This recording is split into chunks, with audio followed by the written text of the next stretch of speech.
what would each of you tell your 17-year-old self? Well, let's not answer time travel questions like buy Bitcoin or some stupid shit like that. Let's actually, what would I stop wasting your time. So I was 17. I was working at a fast food restaurant making sandwiches. Now the internet didn't really exist as such, but looking back on it, it was part of my journey, and I regret nothing because I ended up where I am. So would I even go back and tell myself anything? Is the question. If I had to. It would be to not burn so much of my time. Let's talk to the 17-year-olds who are listening. You know, do you finish your job, come home, play video games, etc.? That's what I used to do when I was 17 a little bit. What I didn't do is come home and think, okay, fuck, let's work on something new. Let's try and build something. Let's start a YouTube channel. Let's start creating content instead of consuming content. I'd tell myself to be a little bit more proactive with my free time and not fuck around so much. Starling, let's go on the line. I'd tell myself, don't bother pursuing like a chemistry degree and go straight into entrepreneurship. Yeah. That was basically like. So you have a chemistry degree? I do. I have a double degree in chemistry. So you were mixing the drinks tonight then? I think you're come on, chemistry boy. Why don't you believe in traditional education? It's a complete. No, this is important because this is one of the biggest proportions. This is one of the biggest proportions of people's lives in debt, and it's also one of the biggest lies that's purported by society. This is a really big, important subject. So why, as someone who's been through the educational system, because I've never been through it, right? I have my views on it, but you've been through it. Why do you not firmly believe in the educational system? Well, first of all, university is just one big booze up for the most part. It's like a 4-year booze up. That would be terrible. Losers. Well, we booze with purpose. Yeah, that's true. Yeah. It's a booze up that you're paying for in debt, right? You're wasting all the most precious years of your life. These years where you've got so much vitality and inspiration and drive and hunger. And instead of actually channeling that into, learning a monetizable skill, which you can get financial independence from and location independence with, right? You're channeling it into rote learning something, ending up in a career where you're going to be miserable working a 9-to-5 job for the rest of your life and maybe running around chasing after some pussy. That's really what you're spending 4 years doing. That time would be much better spent learning practical, valuable skills like sales, marketing, et cetera, things that in today's day and age, which you can leverage your time on so you can live a lifestyle you actually want to, because freaking you talk about this all the time. Like the collapse is coming, man. And we're very fortunate that we kind of got out early enough. Yeah. But some of these young kids who are, if you're a young kid right now in university, man, a traditional university, I feel sorry for you. Like, that's scary. That would scare the shit out of me. Dark days are coming. Dark days are coming. Justin Waller, what would you tell a 17-year-old version of yourself? I wonder if I'm going to get flagged for racism, racial discrimination. You should. Hey, I used to live in Indiana. If I'd never moved to London, I'd be talking like you too. That's why I nail the accent so perfectly. That's a poll right there. All right, you talk, I'll do the poll. What's the poll? Did I nail the accent? Yeah, you nailed it. Man, 17? I would tell you that if it hurts, you might be doing the right thing. That's good. Go find pain. Most of the time, you're going to find a reason. If you think something is going to hurt or it's scary to you, that's probably what you should be doing. Mm-hmm. Whether it's going to the gym, if it's going to talk to that girl that nobody else will go talk to because she's too pretty, if it's taking a fight or trying to make a sale that's bigger than you thought it should be, going after some big kind of revenue, asking for a contract that's bigger than what you're used to or you think that is possible for you. Injuring yourself playing American football like you did? You got a badass scar, by the way. Yeah, it's a bad boy. Go do something that's painful, whether it be from physical pain or fear. And most of the time, if you can find that and go towards it, go looking for that pain, especially at that young age when your testosterone's so high, then you're probably doing the right thing. You're probably on the right path. Do that. You know in your gut. Do that. Go after that. 17-year-old Andrew, what would you tell yourself? I think Justin actually nailed it. He did. I know you nailed it. Do hard things. Name a single attribute for masculinity which is going to come from a place other than trauma or pain. I talk about this all the time. People say I've had a traumatic life. I say, well, then you're very, very fortunate. You had a traumatic life. Now, you may have misused that trauma. You may have misplaced it. You may have accepted the matrix telling you that you now have an excuse to fail as opposed to using it to grow. But every single man of value went through trauma and they went through pain. It's going to be painful to get strong, painful to get rich, painful to become important. It's going to be painful to become good with women. Your heart's going to get broken a bunch of times. You have to be prepared for the pain. If you're not ready for pain, you're never going to be anything that matters. So Justin just absolutely and utterly nailed it. My kickboxing coach used to say to me, I used to come in the gym, say, what do you hate the most? And I said, I hate running. He said, okay, you're going running. I say, why? He goes, because whatever you hate is what you need. Whatever you hate is what you need. I want to spar, bag work, pads, no problem. Running, I didn't want to run, but that's what you need. And that's what life's about. You're not going to be able to go through life avoiding pain and also becoming a man of quality. You're going to have to be that guy who's been through so much shit that he can wake up and go, this ain't nothing. This ain't nothing compared to back then. This ain't nothing compared to that time. You know, and if you're not going to be that guy, then you're going to always suffer the consequences of not being that guy. There's pain to become important, and there's pain in not being important. So you have to make a choice. So I think Justin absolutely nailed it. I think his answer is even better than mine could be. You need to find something you're afraid of, find something that could hurt you, and go do it. And that's one of the great things about being young, right? You're basically superhuman. Yeah. All of us are our age. We're all in our 30s. I remember when I was 21, bro, I Run could through a wall. bro, I could drink all night. Yeah. I run 20 miles. Fight And you all couldn't day. hurt me. Like I had Wolverine-like healing abilities. And this is actually one of the problems with the world today. I noticed the internet's fucked this up because we have all these youngsters who have a voice. They all think they know something on Twitter and on the internet, these kids, right? When I was 23, 22, I didn't know shit. I'm 35 now. I'm one of the smartest men on the planet. And when I was 23, I didn't know shit. When you're 35, you're definitely going to still be a dumbass. So when you're 23, like you are now, you don't know anything. Your only attribute is the fact you have Wolverine-like healing abilities and you're not using it. Stop talking, start listening, get out there, get hurt, get the fuck back up. That and there's a degree. There's also something I want you to comment on from the football perspective, but there is a degree of wisdom that comes from physicality. I learned a whole bunch of shit about the world from just having my ass kicked. It wasn't even conversations. It was just getting beaten up. And you learn about the world I write tweets and people are like, that's so wise. Where'd you learn that? I was like, oh, kicked in the face. That's how. Yeah. I didn't learn shit in the classroom in college. I learned everything on the field. And what it does when you go find pain in the real world, when it's emotionally hard, you can go back to, oh, I physically have gone through way worse than this. So I trust myself in a different way. It's true. And what I'd add to that about what Andrew was saying is that you can tell the size of a man by the size of his problems. Mm-hmm. So you need to get your ass out there and go find pain, because pain is in big problems. And then also, like you said, as you're able to take on bigger and bigger problems, those things get less and less painful. So a lot of people, like that Facebook thing we're looking at the other day, guys like, it's $80 for a half a tank of gas. That means he can't fill his tank up. Yeah. I am so far past. I had that problem in high school, $5 at a time, Me bro. too. You know what I'm saying? I ran out of gas. Yeah, we were like I remember like gauging, okay, shit, I can go this much past E before I have to push this motherfucker. Go find big problems, because in those problems are pain. And the more pain you can take and the more problems you can solve, the bigger those problems are, the bigger you'll be as a man. And it's my favorite quote. You can tell the size of a man by the size of his problems. Go get some. No, absolutely. And I think that's another thing that actually has a huge correlation to your ability to be successful. If someone were to say to me and say, how can you tell someone's going to be successful? I wouldn't say highest IQ. And we've already proved this with studies, right? The highest IQ has nothing to do with how successful you are. It doesn't. I would say the number one thing that will tell me how successful a person will be, especially as a man, is their stress tolerance. Yes. You're not going to have a big life without big problems. You're not going to be important without 4 girlfriends, 22 cars, 3 businesses. Fuck, your phone ain't going to stop. It's going to be stressful. Banks are going to get frozen. Money's going to go missing. You're not going to have a big life that's a calm ocean. You need to learn to just surf the waves and laugh, because most people just collapse under the pressure. Stress tolerance is a massive indicator of how successful you're going to be. And no matter what happens in my life now, I can sit there and go, well, at least I'm not about to get in the cage and deal with that guy, you know? And you need to have, at least I can eat. We've all been through stages where we can't eat. So stress tolerance is something that can be learned. It's something that you can, like you said, when you're young, it's a muscle. It's a muscle. When you're young, go out there and get stressed, get upset, have those sleepless nights. You should, at 17, 18, you should be panicking, right? And that's going to give you a stress tolerance level that allows you to grow into an adult, which can handle a big life.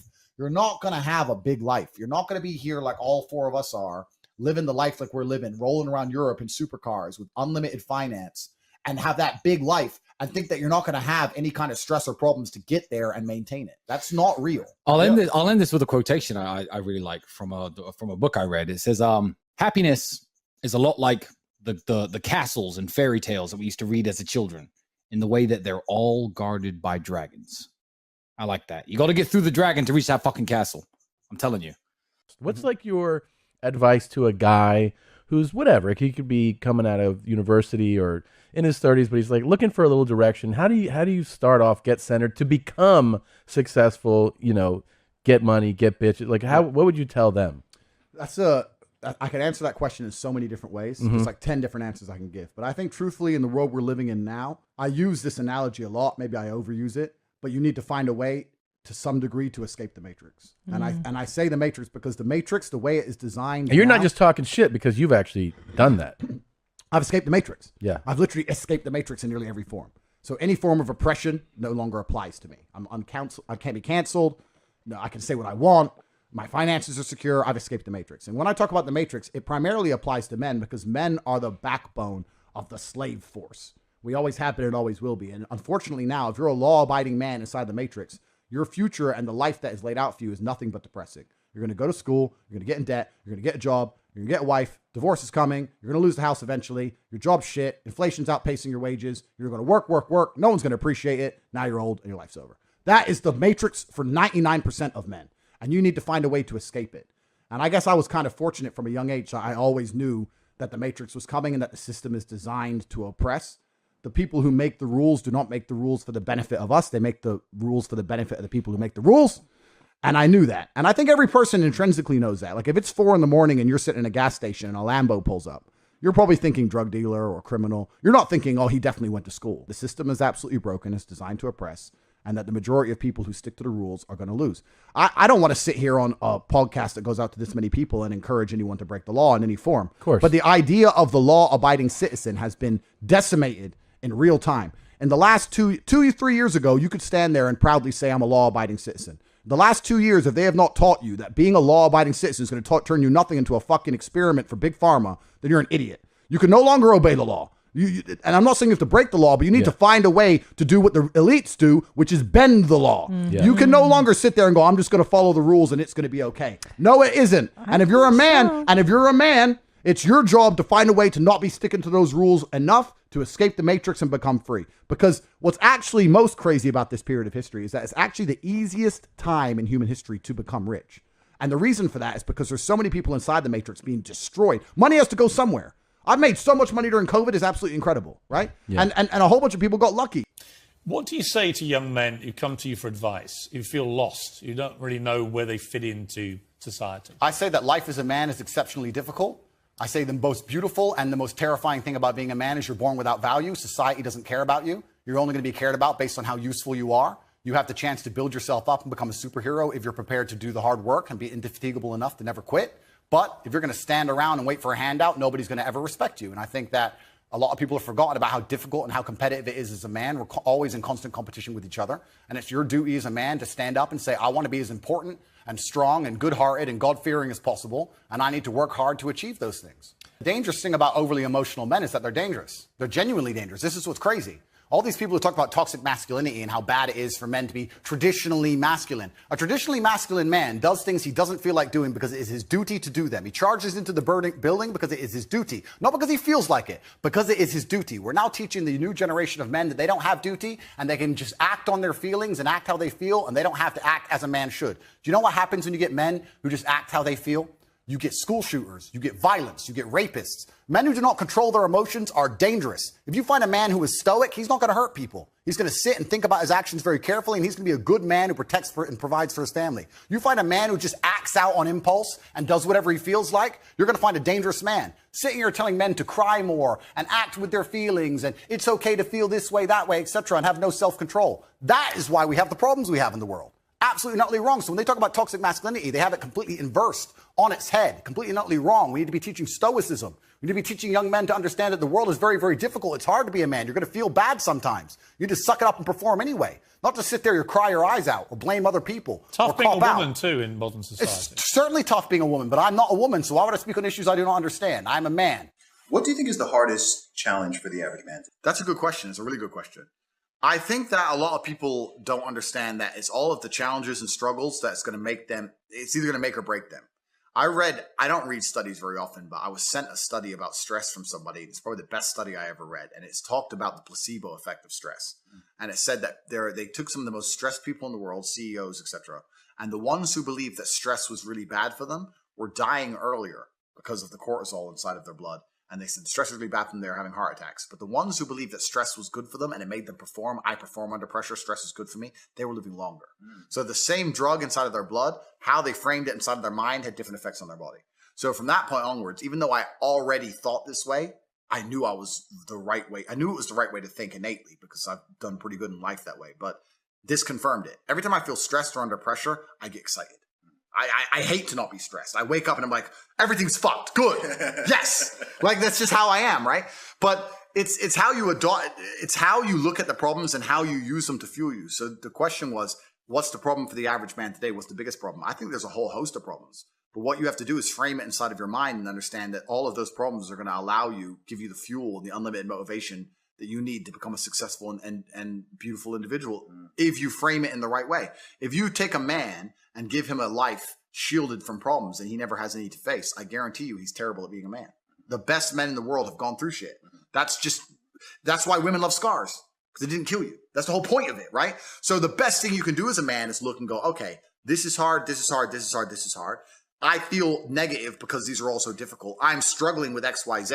Let me internalize all of that and turn it into a superpower.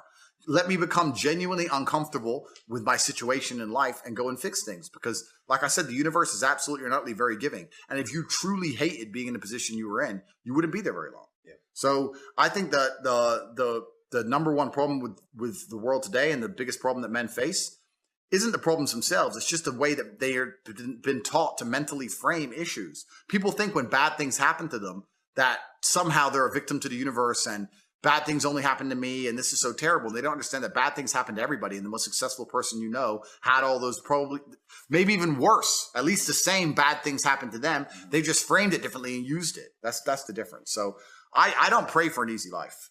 I pray for a life of difficulty that allows me to become a better and better person. I pray to become more competent to handle problems. I pray to put myself in a position where if the mass media machine attempts its very best to destroy my life, I can laugh and smile from my villa in Dubai. Yeah. This is who I pray to become. I don't pray that nobody hurts me. I pray to be able to fight. So it's just a different mentality. Where did that mentality come from? I know your background story. Listened to tons of your interviews. I know the big impact, especially your father, had on your life. Was there a single, or were there a handful of pivotal moments for you where your mindset just shifted? I know you've talked before about being young and seeing people driving by in flashy cars and it annoying you and not annoying the people around you. But I'm really curious to know where the Tate mindset came from. It's a good question. I think a lot of people build their mindsets around trying to feel good. So that's why we were talking earlier about people who want to ignore the idea of personal responsibility or self-accountability because they feel better if they pretend it's not a real thing. They feel better if they pretend everything's someone else's fault. A lot of people's mental model and how they view the world is based around them feeling as good as possible. So when you sit there and talk to somebody who has the mask on and they refuse to believe the elites are laughing at them, it's not because they can't comprehend the ideas. It's because they feel better if they don't believe that they are a clown to the elites. I feel better if this is really all innocent and it's really all about a disease. Mm-hmm. So people are they're basing their mindsets around trying to feel good. I have always tried to base my mindset around absolute competence, regardless of how I feel. Mm-hmm. And there are certainly disadvantages to that. There are times you're going to be a lot more pessimistic, or you're going to be a lot more stressed, or a lot more, pissed off about certain things than others. Yeah, that can be seen as a downside. But like I said, I use all of those things for unlimited motivation to propel my endless upward trajectory. But if you construct a mindset that allows you to be as competent as possible, as opposed to feel any different or feel better, then you're going to naturally come to the conclusions I've come to. You're as competent as possible if you believe you can affect absolutely everything about your life. You're as competent as possible if you believe absolutely everything that's happened to you, whether good or bad, is completely your fault. You're as competent as possible if you believe the bad things that happen to you are going to allow you to work harder and become even better. When bad things happen to me, the first thing out of my mouth is good. Good. Andrew, they took $10 million out the bank because they canceled you. Good. Good. That's just my response. Good. Andrew, this happened. Good. Good. Now I'm really pissed. Good. This mindset I've constructed allows me to be as fearsome a competitor as possible. It allows me to be a feared opponent in any realm of human endeavor. And that's the point of a mindset. Why would you have a mental model or a mentality that made you anything less? In the ultra competitive world that we've just discussing that everybody wants the things you have, why would you absorb information or construct a mental model that doesn't allow you to be as competitive as possible? I am a feared competitor in anything I do. Anyone who's up against me at anything is going to feel a degree of nervousness just because it's me. It doesn't matter what it is. If you say, look, you're going to go learn how to play piano and you're going to play against someone else who's never played piano and you're going to learn, and that guy's Andrew Tate. You're going to be like, oh, for fuck's sake. I can't even play piano. But part of them is going to be like, oh, not Tate. Even though I have no piano experience, because they just know me. They know my mindset. They know my determination. They know I'm stubborn. They know I don't quit. They know I'm going to win. That's just who I am. So I've constructed a mental model that allows me to be competent and to always succeed. And that's how I've come to the conclusions I've come to. And I truly, once again, don't understand how people go through the world with any other mental model. I get asked all the time, but what do you feel? Or what about happiness or depression? That doesn't even... How I feel doesn't cross my mind. I don't know how else to explain it. There are days where I'm pissed off or sad or happy. It doesn't cross my mind. It's just like I woke up, whatever mood I happen to be in, I have things I need to do. It's a busy day. Zuby's here soon. I need to go training before he gets here. I had a meeting with the bank at 7:15 a.m. I have shit to do. Like, I didn't cross my mind if I was happy, sad, excited. I just had to work. So I think my mental model, to a degree, I'm certainly not a person who doesn't feel emotions, because we're all human. I certainly do. But I've never prioritized them in any regard. I haven't built a mental model that affects... I haven't put them in the middle of my mental model and then affected my actions based on how I feel for each one. It's absolutely and completely the opposite. I would love to do a podcast on a day where I'm particularly sad and a podcast on a day when I'm particularly happy. And I guarantee you wouldn't be able to tell the fucking difference. So that's what allows me to be competitive, right? Because if you're competitive, if you want to be the most competitive predator on the planet, you have to be able to hunt in the day and the night. You have to be able to do both. You have to be able to perform when you're happy and sad.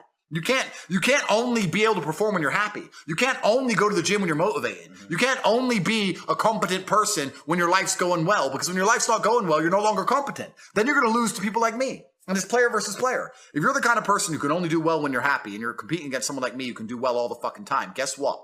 You lose. So my mental model, the answer is most of my opinions are just based around constructing a mental model that allows me to be brutally competitive. It's why I say depression isn't real. I've argued this point endlessly. And I try and explain to people, but they're not smart enough to understand that I don't care if I'm wrong. I don't care. I am more competitive as an individual if I don't believe I can become depressed. So I don't give a fuck if I'm right or wrong, because no matter what bad happens to me in my life, even if, heaven forbid, the worst things on earth that could happen to me, I could never become clinically depressed, because I would never self-diagnose myself as clinically depressed, because I don't believe in it. I believe that I am currently sad, but I have work to do, and eventually I will feel better. I will never get to a point of absolute desperation and kill myself, because I'm never going to get to a point of hopelessness, because I don't believe in the idea of hopelessness. You cannot try and make me adopt thinking that will reduce my competitiveness as an individual. So I don't give a fuck if I'm wrong. I don't believe in it. That's it. End of story. So I don't believe in things that take power away from me. I don't believe in things that make me less competitive. And I don't adopt mental models that make me less competitive. Every single mental model I have are the most efficient ones I could find. To the mental model I found that if I adopt, I become a more fearsome predator. That's it. So this is how I've come to all of my conclusions as an individual. At this point, coming up, upbringing, band, today, is there any specific belief system you follow? I'm glad you asked that, because when they attacked me, when the Matrix attacked me, they said that I purport misogyny and I believe in chauvinistic principles and all this absolute garbage. And when they said that about me, I understood it's very important that I create a list and explain to the world exactly what I believe. So without looking unprofessional, I've written it down. I would like to actually say I've written 41 tenets of thing I believe in. And if you hear any that you disagree 41 tenets. 41 tenets. Interesting. If you disagree with any of them, I would love to hear feedback on any of them. So these are the 41 things I believe in most. And before I read out this framework, it doesn't matter if you are a Muslim, a Christian. It doesn't matter if you're black or white, weak or strong. I think if any man lives true to these tenets, they're going to have a fantastic relationship with life. And also they're going to be a good force and good influence for people around them. And I think that all in all, they're going to enjoy their experience, their human experience, and the people close to them will also enjoy their presence. So that's what this is about. These are the 41 things I believe in. So here we go. I believe that men have the divine imperative to become as capable, powerful, and competent as possible in this life. I reserve my human right to hold my own beliefs and practice them as I see fit, and allow other people the same right to believe and act as they wish. I prefer loving, rewarding, consensual relationships with beautiful, positive, and virtuous women. I believe men and women are different, and that each has their own unique and important strengths and abilities. I believe men have the sacred duty to protect and provide for the important people in their lives. I believe men have the sacred duty to protect the innocence and sanctity of their children and reserve the right and responsibility to raise their children as they see best to ensure their long-term happiness and success. I believe that men have the sacred duty to raise strong, capable, and honorable sons. I believe that men have the sacred duty to raise kind, feminine, and virtuous daughters. I utterly disapprove of violence within romantic or familiar relationships. I support good and honest governments and will obey their laws. I prefer to only conduct business dealings with trusted and vetted brothers.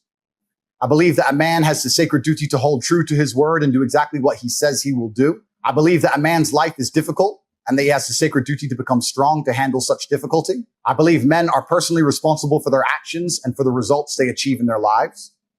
I believe in emotional control and the vital need to become disciplined and professional in all things. I believe that men have the sacred duty to approach everything in life from a position of strength. I believe that all men have the sacred duty to become men of upright and virtuous character and live above all possible reproach.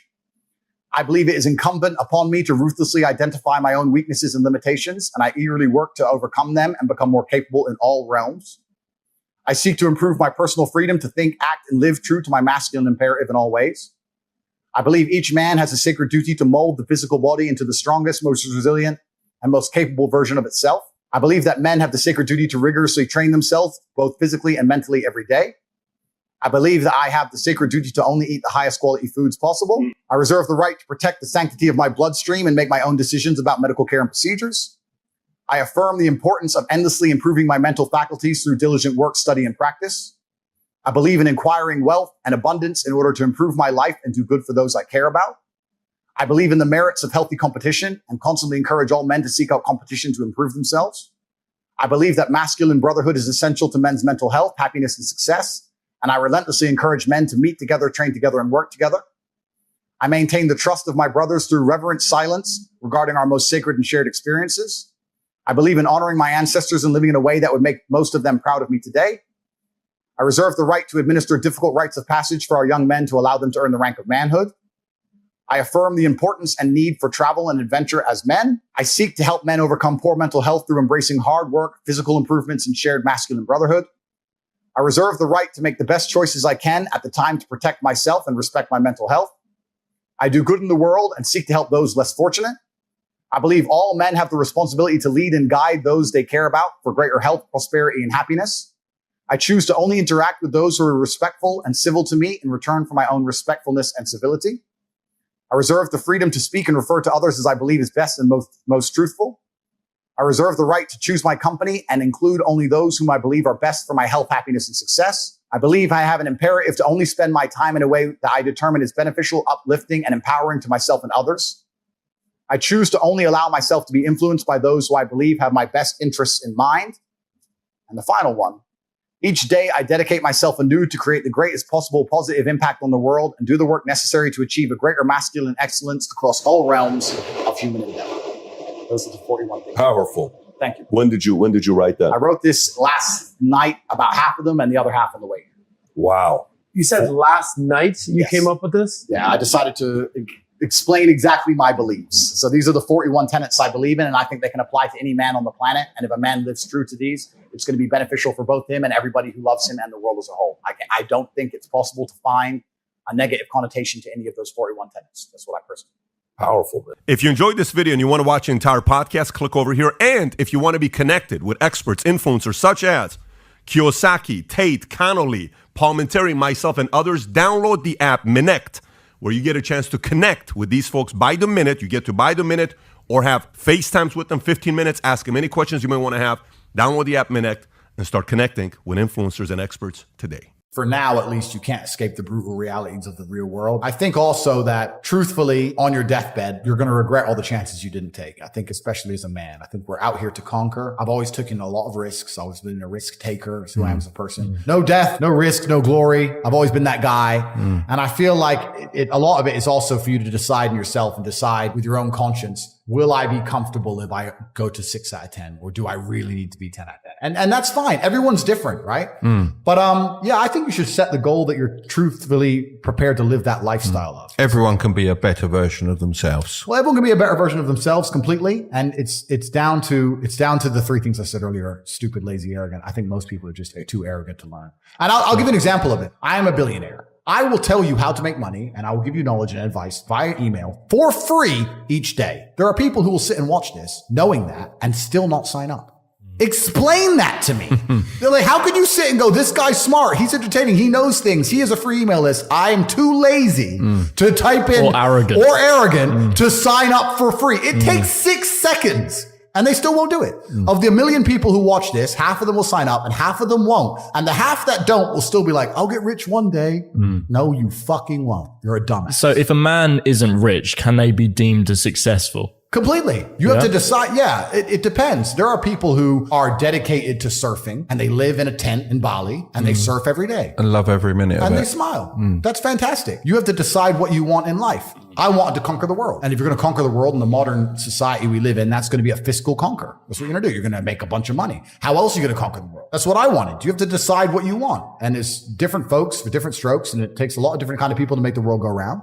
But if you truly want to conquer the world, you're going to end up wanting a bunch of money because that's the way to do it. That's the way to do it. So you have to decide the life you want to live. Right? So if you had a teenage son, what would be the one piece of advice you'd give him to break through the matrix and achieve success in life, whatever that is for him? I'm actually genuinely worried about my children because I grew up so broke and they're going to be so fucking rich. It is a worry, isn't it? It's a worry because you're a different man when you have no safety net. You're a different man when you have to pull it off. Not, I need to. No, I literally have to pull this off. I have to roll the dice. Most men don't understand what it feels like to roll the dice and you have to get a 6. They go, what do you mean you have to? No, I have to get a 6. Yeah. Oh, but what if you don't? No, I have to get a 6. You're not understanding me. So that's extremely character building. And for that reason, I'm going to make sure that my children, another thing that comes with it, I took a bunch of risks that I would never be comfortable with my children taking because this is the problem. You go soft, right? Yes. I was riding around on a motorcycle with no insurance, running from the cops. And yeah. I could have been splattered on the road and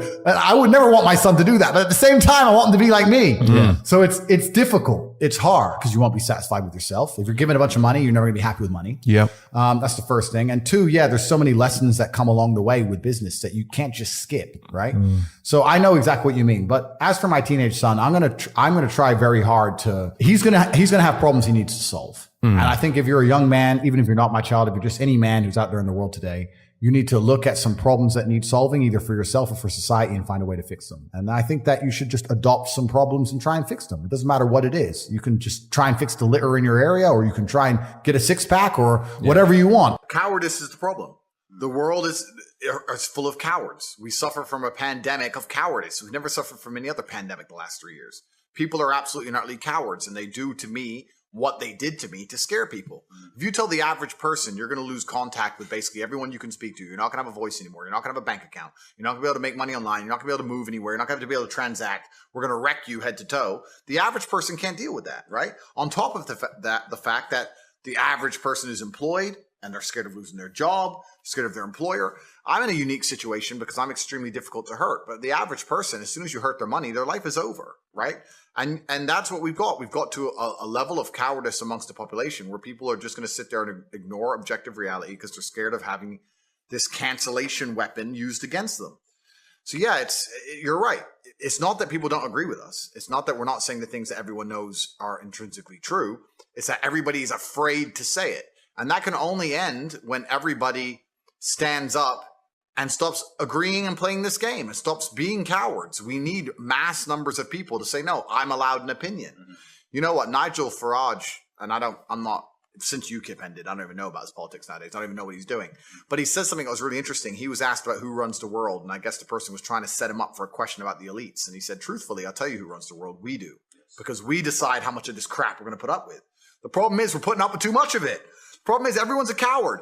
And you're right. I get the same thing. Wow, thanks for saying it. Why don't you say it? And everyone is just terrified. And it really is truly crazy because fear has always been the control mechanism of man. The worst things that have ever happened in any society or any civilization since the dawn of fucking records has been done under the name of fear. Get the population afraid. What did Goebbels say? The propaganda minister of the Third Reich. Once people are afraid, give them a common enemy. They'll do anything you want. That's the Nazis knew this. Everyone knows this, right? So it's a basic playbook, but I think it's also a larger issue. I think that things like making sure people are semi-depressed, making sure people are divided, making sure people are selfish, making sure people are self-obsessed. They're trying to destroy people's will to stand up and care about anyone other than themselves. And once you do that, coupling with the fact that if you start to care about others and genuinely care about the world, you'll ruin your own life. It just makes people shut up. Yeah. And it's so interesting you say that, because something that is not often discussed or analyzed, one of the strangest things I've seen in the conversation around you and your meteoric rise in fame and popularity this year is not a lot of people are thinking, okay, well, for that to happen, he's got to be saying some real stuff, right? Like you don't grow by hundreds of thousands of followers per day. Like I've been following you for years, but I think at the beginning of the year, did you have maybe 500,000 Instagram followers? Yeah. And by the time they took you off, you had about 5.7, 5.8 million. Yeah. This is in the space of a few months. So even when I was talking to people who, say they don't like you or I'm like, look, even if you don't like the message, you don't agree with it, rather than why don't you think about, okay, what is it? What's happening in the world? And what is it that this man is saying that this is resonating with so many people to such a strong degree? And it seems like people wanted to just skip over that and go, but these people can't think. These people cannot think. Yeah. It's almost a sad realization when you wake up and understand that there's a large contingent of the world who cannot think. And when I say that, I don't mean that in some kind of, semi-sarcastic, or I mean that literally. There are people who have a strong emotional reaction to subjects they completely don't understand. There are people out there who will stand up and say, I hate Andrew Tate. Why? I hate him. He needs to go to jail. Yeah. Like, okay, why? I hate him. Why? They don't know why.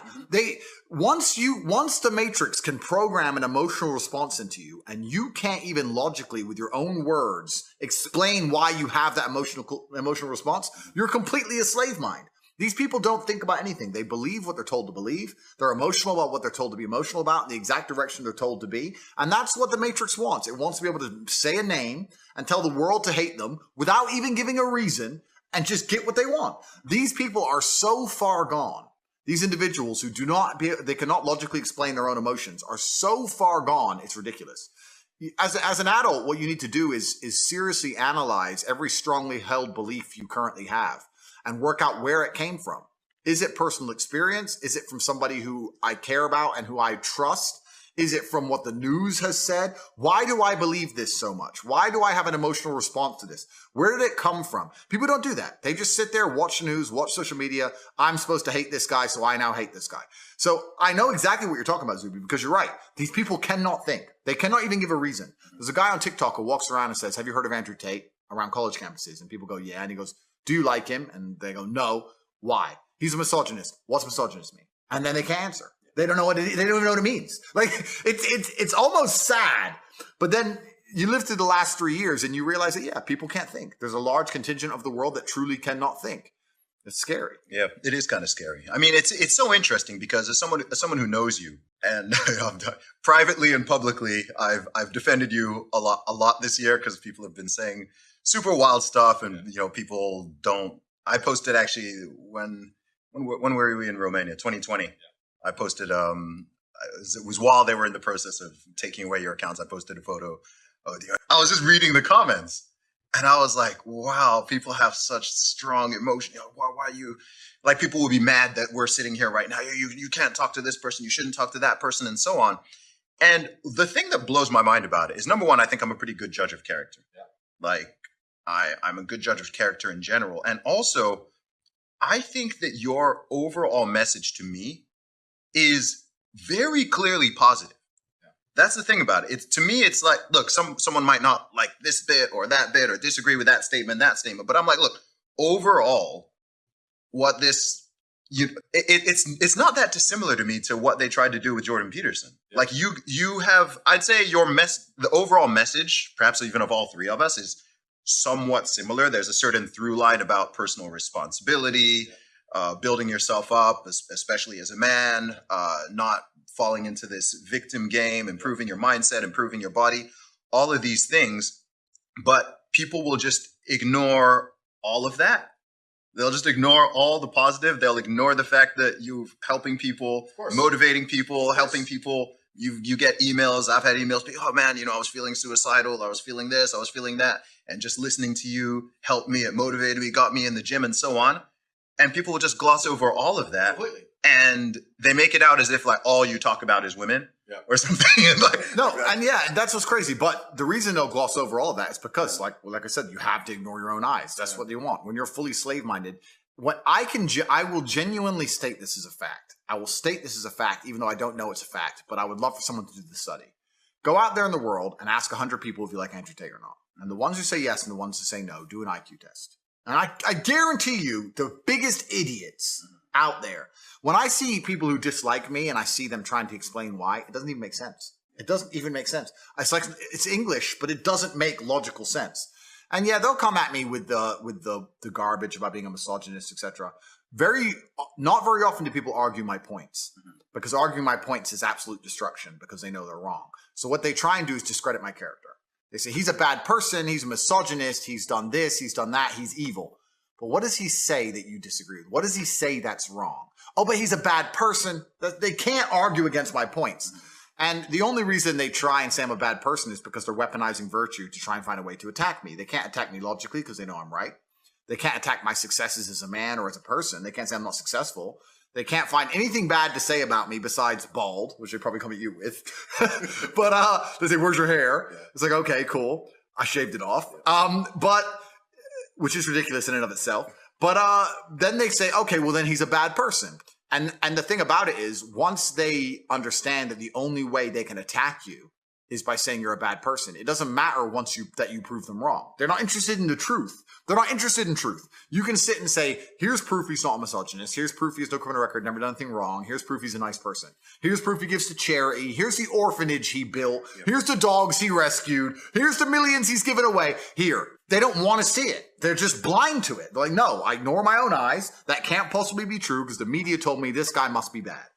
And they're slave-minded. And what's actually scary is that these people genuinely believe that they're the good people of Earth. And it's always completely the opposite. Those who can be programmed by the media machine and the matrix to just be slave-minded and not think for themselves are the exact ones who always commit the most atrocities. These are always the people who end up doing the most heinous shit. And when you ask them why, they're like, oh, well, at the time, I just put on the gas chamber, newspaper told me to, oops. That's who these people are. So whenever I see a slave-minded person, it's not just a matter of going, oh, well, you're a dummy. I look at them with genuine disdain. I look at you and think you're actually a bad person. You're genuinely evil. You cannot think for yourself. I don't even see you as a person I ever want to get to know or I'd love to deprogram you, but it's impossible. These people are genuinely the worst people on the planet. And it's kind of convenient that all the people who dislike me are the worst people on the planet. So it's fine. I don't have to talk to them anyway. But if you read any history book, read any of it, all the most heinous shit committed by humanity were people who just couldn't think for them fucking selves. Every single time. Awful. The worst things that have happened and that happen, I don't believe happen because most people are malicious or evil. I think it's that they are cowardly. I think a lot of it is cowardice. I think most people would rather be in the majority than be right. And once people have made up a decision or been told what to think, doesn't matter what the issue is, to get them out of it or to admit that they're coming out of it is extraordinarily difficult. We're still dealing with this after the past 2.5 years that we've lived through with the whole C-19 response and the fact that people are trying to memory hole things and act like they never said things and never did things. They want to just, okay, like we're just totally back to normal as if, a year ago you didn't want to throw people into a gulag or whatever. Sorry to interrupt, but you're so right. But this is the thing that aggravates me the most. These slave-minded individuals they're literally barely sentient individuals.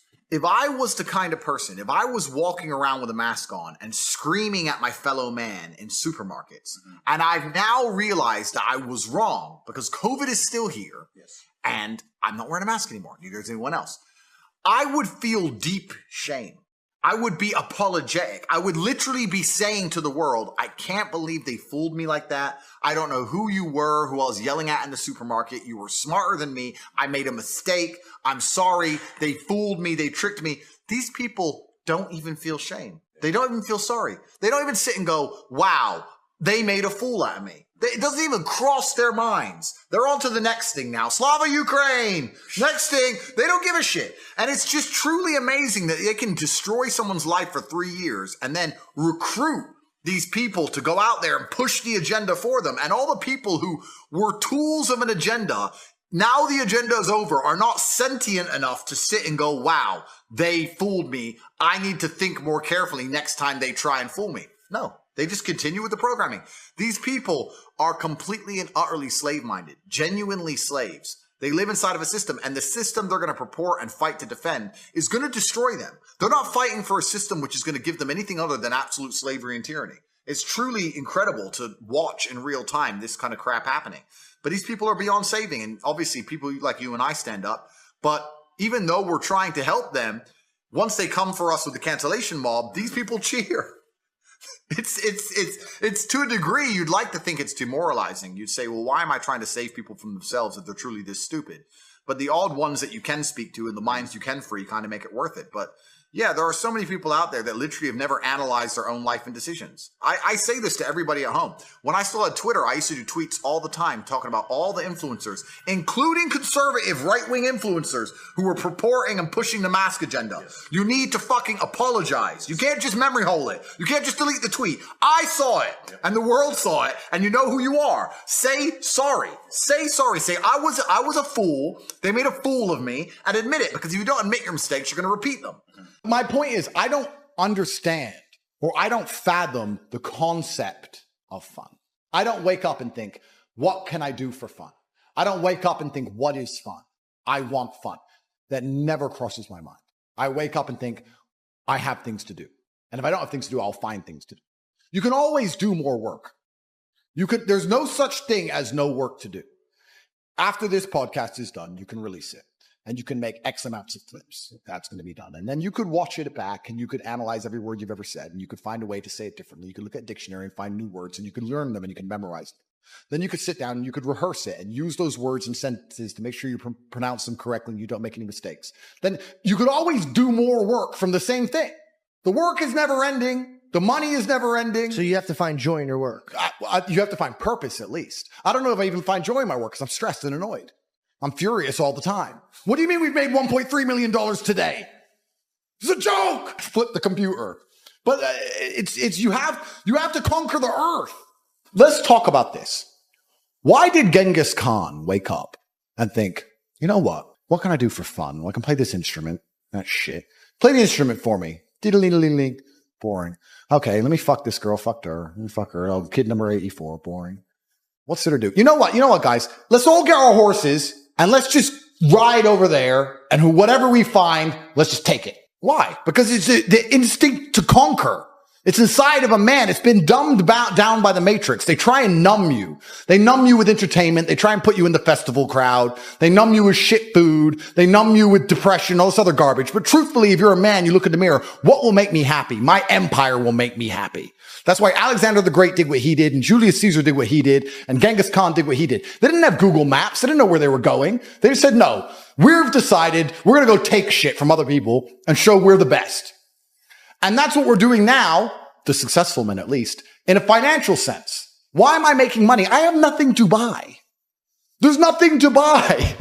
I have it all. I have 4 Kernan's eggs, a Rimac, a Bugatti, 53 other cars, 40 properties. There's nothing to buy. I'm just taking it from other people. I'm winning the game. I'm conquering. And that's what I think truly is going to give you purpose in life. It's just conquest. Men have always been this way. That's why war was even happening in the first place. The Mongols raided Vienna. How long does it take to ride from Ulaanbaatar, Mongolia, on a horse to Vienna, Austria, across all of Siberia? And they were still mad enough and bored enough to go, nah, we need that city over there. That's the masculine essence. And it's been numbed down inside of people. Do you think they were ever considering fun at any point during this conquest? Because I don't think they were. Well, do you think they were just trying to dominate others? I don't think it's about trying to dominate. I think that inside of every single man, there's a God-given. I think that the entire world was built by this God-given drive to conquer. And to conquer doesn't always mean dominate others. You can conquer the sky by building a skyscraper. You can conquer by building roads. You can conquer by construction, not only by destruction. You conquer by turning up to a new territory and having a beautiful family and creating children. I think that's inside of every single man. I think it's been dumbed down by the Matrix, but I'm uninterested in fun. I don't understand the concept of fun. Fun is for women and children. All the women around me have fun. Last night, I went to a restaurant. My brother and I, 3 or 4 friends, maybe 25 of the most beautiful women you've ever seen in your life. We sit down at this table. All this fancy food comes. All these bottles of champagne come. Everyone comes. The girls are laughing, drinking. Everyone's having fun. Never at any point during the entire experience did I have any fun. I sat down on my phone, checked how much money I had, again, did some work, replied to important people, spoke to my fight coach about training and important things, spoke to the war room about important things in conquest, spoke to my legal team. Everyone around me is having fun. I'm getting things done. Looks like I'm having fun, but never did I ever for a second feel fun. And I didn't want to. I didn't try and join in the fun. I didn't try and go, yeah. No. I pay for it all. You all have fun. I'm going to do this. And I say this, I say this all the time to the people I care about. Your life is fun and my life is stress, but you are mine. That's how it works. You're my woman, so you're allowed to have fun. And my life is going to stay stress, but you are mine. I have my fun via proxy by making sure everybody I love have fun. I don't want any fun. So you have fun in providing. I provide fun, but I don't have any fun. I don't even have fun in providing fun. It's just my obligation. Everyone around me has fun. I'm working. So if you had a teenage son, what would be the one piece of advice you'd give him to break through the matrix and achieve success in life, whatever that is for him? I'm actually genuinely worried about my children because I grew up so broke. And they're going to be so fucking rich. It is a worry, isn't it? It's a worry because you're a different man when you have no safety net. You're a different man when you have to pull it off. No, I need to. No, I literally have to pull this off. I have to roll the dice. Most men don't understand what it feels like to roll a dice and you have to get a 6. They go, what do you mean you have to? No, I have to get a 6. Yeah. Oh, but what if you don't? No, I have to get a 6. You're not understanding me. So that's extremely character building. And I think if you're a young man, even if you're not my child, if you're just any man who's out there in the world today, you need to look at some problems that need solving either for yourself or for society and find a way to fix them. And I think that you should just adopt some problems and try and fix them. It doesn't matter what it is. You can just try and fix the litter in your area, or you can try and get a 6-pack or whatever you want. Men are builders. The modern world, call me misogynistic, the modern world was built by men. Every building you're in was built by men. Every road you drive on was built by men. We're builders. We build things. And that's what you should be focused on. And like I said before, if you're hardworking and you build, and I think you'll do well in life. That's what it's really about. You can't hide away from the brutal realities of work. That's it. And while we're on the subject, that's actually where these last 2 years have been pure clown world, because I've known some people who've made a bunch of money in crypto. And I've said to them, what you've just gone through, what you've just done is once in a generation, and it's completely ruined you.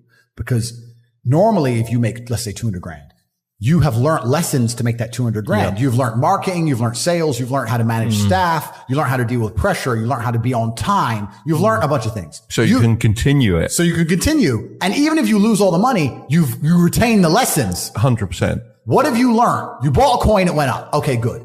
You have not learned a single fucking thing about how money is made, about personal development. You didn't even learn how to have a firm handshake and put on a tie. You learned nothing. You pulled it off. You made a few dollars. You've lost them now.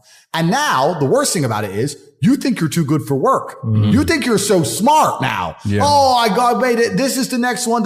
You got lucky. Now you think you're too good to actually get up and grind. You think you're just going to pull it off again, another lottery win. And you don't think you have to work very hard. And guess what's going to happen to you? You're going to end up fucking broke, because that's not the reality of the world. That clown world shit is over. All that shit is over. We're about to get into harder times than ever. If you're sitting at home and you made a bit of money with crypto and you think, don't worry, it's going to go up again soon. You're just praying for some external force. That's not self-accountability. Sitting and watching the Bitcoin price, waiting for it to go up so you have money is not self-accountability. That's prayer. You might as well just do the lottery numbers. All these people who made money in this clown world, a lot of them haven't learned any lessons about the reality of Earth. And it's about to get a lot harder. Inside of my school, The Real World, we have an entire subject on attention and focus because a lot of kids, especially young kids now, can't even pay attention.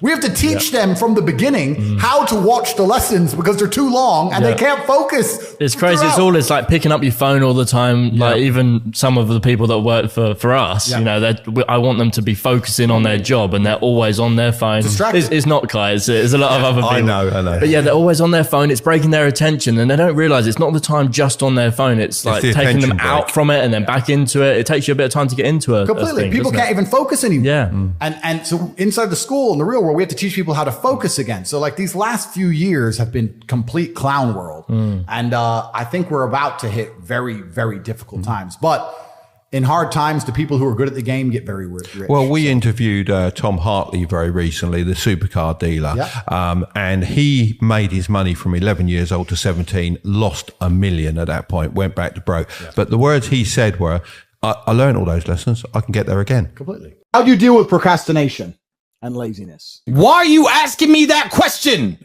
Why are you on this podcast asking me how to stop procrastinating? Turn off YouTube. Go do something. Jesus Christ. What's wrong with people? This is exactly what you were talking about asking a question where you already know the answer to. You know the answer is to stop doing things that waste your time and apply yourself to something important. Now, this may not be a waste of your time, but let me tell you, you're a dumbass, clearly. It's like Googling how to get fit, like you just said. Everyone knows what a push-up is. Do 10,000 of them a day. Stop wasting your fucking time. You know, I've never had to deal with procrastination. I've never had to deal with not being motivated because what is the alternative?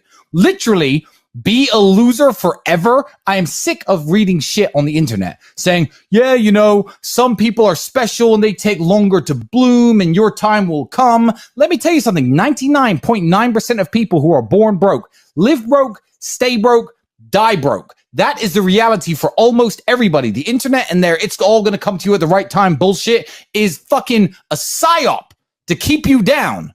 You already know the answer. You don't need me to tell you. Why the fuck are you asking 4 men who do not know you personally how to stop wasting your time? I don't even know what you do to waste your time. You already know the fucking answer. Can we ban this guy from our feed or do you guys want to hit him up first? Yeah, no, yeah, you nailed it.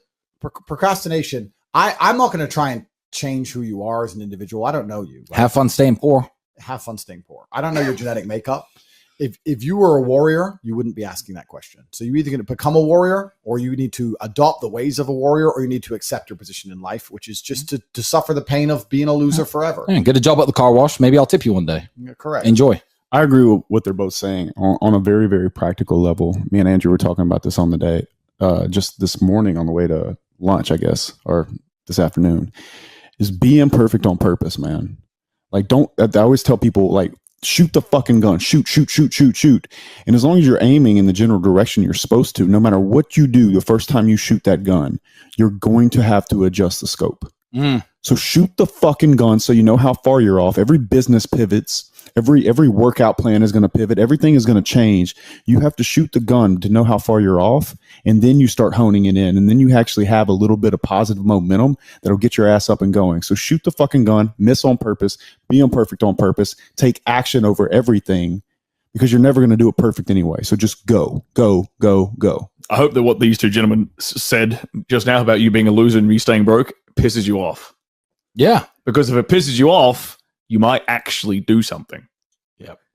That is actually the blessing that these two just gave you, is pissing you off. Or I'll see you in the car wash. Yeah, absolutely. I don't care if you turn your life around. I don't know you. I don't care. There's not many truly, like, if you put effort into the universe, I think it's Newton's second law, right? Equal and opposite force. People always say, oh, I wish I had something to work on. You could work hard on anything.